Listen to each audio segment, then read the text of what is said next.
नामांकन पूर्व नीलगिरी सीपीआई शक्ति प्रदर्शन 5000 रु ऊर्ध्व समर्थकों हाथ में लाल झंडारे लालेलाल तृतीय श्रीक्षेत्र उत्तरे साचिब दक्षिणे गजिब पूर्वे नथिबे केही झाड़ बाड़ धरी जेतिकी रहिबे कूलकु विहन सेई देवगिरी पहाड़र पाददेश 70% रु अधिक जनता आदिवासी 1947 मसीहा नवेम्बर 14 तारिख कथा आज नीलगिरी जनसमावेश प्रत्येक मुखरे गुंजरित होइछि। सेदिन थिला नीलगिरी गजात को स्वाधीन करने कम्युनिस्ट मानक सशस्त्र आंदोलन आज कम्युनिस्ट मानक विधानसभा आड़ को अग्रसर होबार प्रयास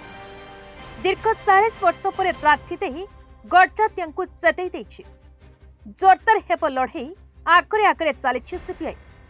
तृतीय श्रीक्षेत्र जगन्नाथ आशीर्वाद स्वरूप आज्ञामाल नहीं केन्द्र कमिटी सदस्य आशीष कानून शुभेच्छा स्वरूप गजरामाल को गलारे धारण कर रणहुंकार देइछन्ति विधायक प्रार्थी आईनजीवी अजय कुमार पट्टनायक। राजनीतिर पितामह वर्षन कैलाश चंद्र पंडा विजयी भव बोली आशीर्वाद करथिबा बेले राज्य सह संपादक प्रशांत मिश्र नीलगिरी रे अन्याय अनीतिर अंत पाखे आसुछि बोली अजस्विनी उद्बोधन देइछन्ति। जिला संपादक निरंजन बारिक मरुड़ी बात्या स्थानीय समस्या जंगल जमीर पटा पई समस्त को एक हुई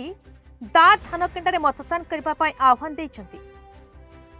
अन्यमानक मध्य वरिष्ठ नेता करुणाकर परिड़ा जॉन संपादक विजय सह जिला सह संपादक अनाम प्रसाद बारिक श्रमिक नेता गौरांग चरण पाणिग्राही मायाथ नायक जतिन पात्र श्याम जेना मयूरभंज जिला संपादक जगबंधु मिश्र शरत महारणा कमलाकांत बारिक पुरुषोत्तम सेठी मनोरंजन दास आईनजीवी गौरहरि बेहेरा जयंत स महुरर हरेकृष्ण जेना पूर्णचंद्र नायक उत्कल महिला समिति नेत्री प्रभावती दास अरुणा बारिक बासंती बारिक कमलामणि बेहेरा बासंती नायक गायत्री पंडा आदिवासी नेता जगन्नाथ टुडू मनोज सिंह देवान मुनि सिंह बासंती मारंडी सह समस्त शाखार शाखा संपादक आंचलिक नेतृत्व माने उपस्थित थे।